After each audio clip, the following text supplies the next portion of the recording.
एबे आंचलिक पाणीपाग विज्ञान केन्द्र पक्षर पाणीपाग को एक बड़ खबर सामना को आसी। तेबे वर्तमान जहाँकि सूचना मिलूँ ओडिशा बदल पाग आसूची बड़ कालबैशाखी 22 तारिख जाए वर्षा।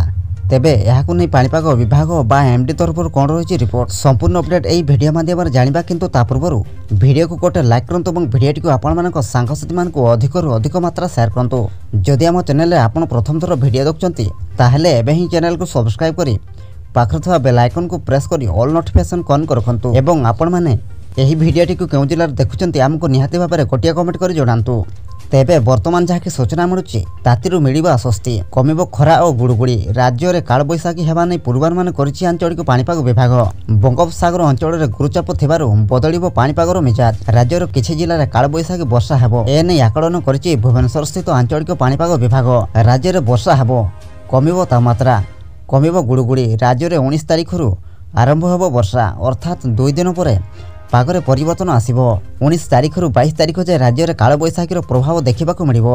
पाणीपाग विभाग मुताबक 20 तारिख 22 तारिख जाए कालबैशाखीर अधिक प्रभाव देखा मिलिबो। ओडिशा उपकूलस्थ बंगोपसागर अंचल में गुरुचाप प्रभाव में राज्य मध्य को प्रचुर जलीय बाष्प प्रवेश और उत्तप्त वायुमंडल स्पर्श में आसवा सह उपरी भाग में निम्नचाप रेखा उपस्थिति ही कालबैशाखी अत्यंत उपकूल हम। सेपटे किंतु आज राज्य में प्रबल ग्रीष्म प्रभाव देखा मिलिबो। आज पुणी झारसुगुड़ा पाणीपाग विभाग रेड वार्निंग जारी करिछि। झारसुगुड़ा संबलपुर और कलाहांडी जिला को रही रेड वार्निंग। सेहिबड़ी 5 जिलार किछि अंचल को ऑरेंज वार्निंग एवं अनेक जिला को येलो अलर्ट जारी करा जायछि। मार्च अधारे आकाशरू निया बर्षुछि राज्य में रेकर्ड भांगुछि ताती।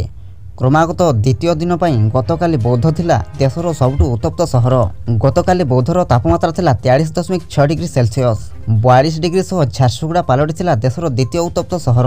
आंचलिक पाणीपाग केन्द्र कहिछि राज्य में आहुरी 2 दिन असह्य ताती लागि रहिबो कलबल करिबो खरा ताती। एहाकू दृष्टि रखी आज 3 जिला यथा झारसुगुड़ा संबलपुर और कलाहांडी को रेड अलर्ट जारी करा जिबा सह सीवियर हिटवेव नहीं सतर्कता जारी करा जायछि। तेबे आसंता काली कौन से जिला पाई रेड अलर्ट नहीं केवल झारसुगुड़ा और संबलपुर जिला पाई ऑरेंज अलर्ट जारी रही।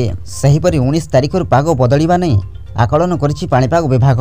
पश्चिम ओडिशा आभ्यंतरण ओडिशा उपकूल एवं उत्तर ओडिशार अनेक स्थान में हालुकारु मध्यम धरणर वर्षा हेबार संभावना रही। 23 तारिख पर्यंत विभिन्न स्थान में वर्षा हेबा नहीं पूर्वानुमान करिछि आंचलिक पाणीपाग केन्द्र।